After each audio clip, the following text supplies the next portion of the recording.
I never grew up with Halo. This is a statement I have told many people throughout my years of gaming, from friends who started playing when they were 9 to long-time fans of the series who were there for every release. The reason why I didn't isn't because I hate Halo, it's just because I was in a different crowd. The COD crowd. My introduction to first-person shooters was a little 2012 game called Black Ops 2.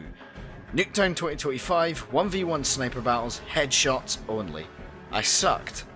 I could never compete with my friends who had faster reactions or a better loadout, but I still enjoyed it. Black Ops 2 became my reference point from which I would view all other shooters, including Halo Reach. I never played the campaign, and the multiplayer confused me with all these different modes I had never heard of. Where's TDM? Where's free-for-all or domination? I didn't like it. And I couldn't navigate Halo 4's menus to even check the modes. Call me stupid all you want, but to a kid who had only played Minecraft and Black Ops 2, this steered me away from Halo. Until now.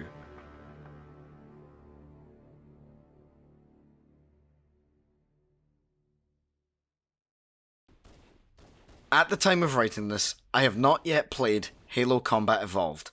However, once I do, I'll return and finish this script to give my thoughts. Not in a review, but in the video you're watching now, a title reflecting how I feel after experiencing Halo properly for the first time.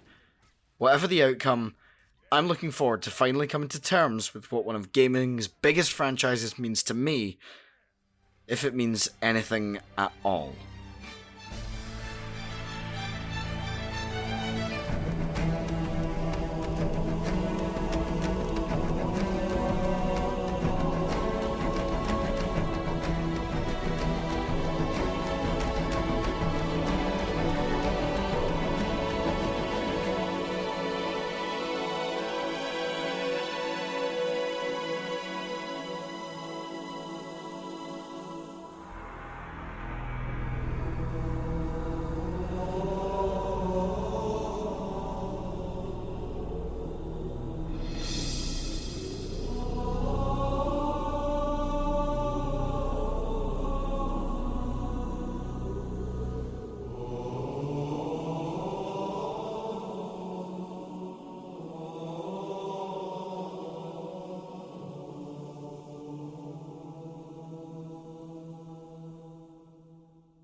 So, 8.7 hours and 10 missions later, I finally understand Halo.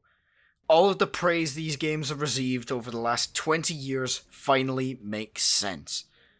The first thing I feel I need to praise is the music. As you can tell by the intro, the Halo soundtrack is one of the best out there. Perfectly dramatic when needed, epic and bombastic when in the heat of battle, and somber when the moment calls for it. The shooting is also extremely satisfying. Every weapon has a good amount of punch to it, especially the Magnum and the shotgun. Those things blow most guns from more modern shooters out the water. The sound design of these weapons is incredible. Every weapon on the Marine side has a very punchy sound, and on the Covenant side, the weapons have a great sci-fi pew to them. Look, I'm not great at describing sounds, okay? There are a great variety of enemies as well. The Covenant have a few different kinds of soldiers. Grunts, the smallest and weakest enemies in their ranks. Elites, who are a little bit beefier but still relatively easy to take on. Jackals, who carry a shield and mix up the crowds a little. And Hunters, who are bullet resistant apart from a few small areas. Then later on we meet a new enemy, the Flood.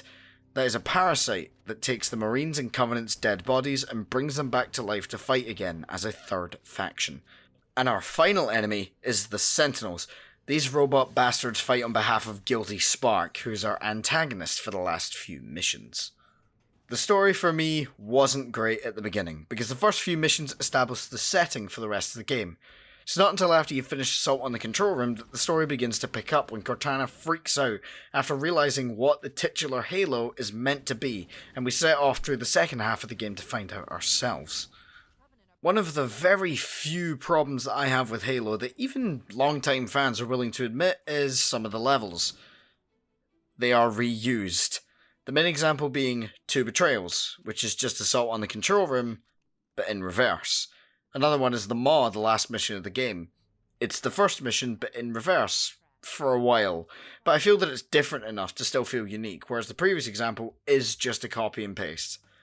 Another thing about on the Assault on the Control Room is the amount of copy-paste within that level. How many of those circular rooms did we really need? How much of that level could have been cut out and it wouldn't have made a difference? I would argue a fair amount of it. Another problem I had in the levels was occasionally a lack of guidance. Now I know it's a meme to have a waypoint telling you everything to do, and I'm not saying I want that, but I mean with how big the levels are in Halo, it would be nice to have a line of dialogue giving me context for going through them. This is mainly a problem in the early levels, but once you get past that, there's more context given to you as you go on, and the story becomes more prominent.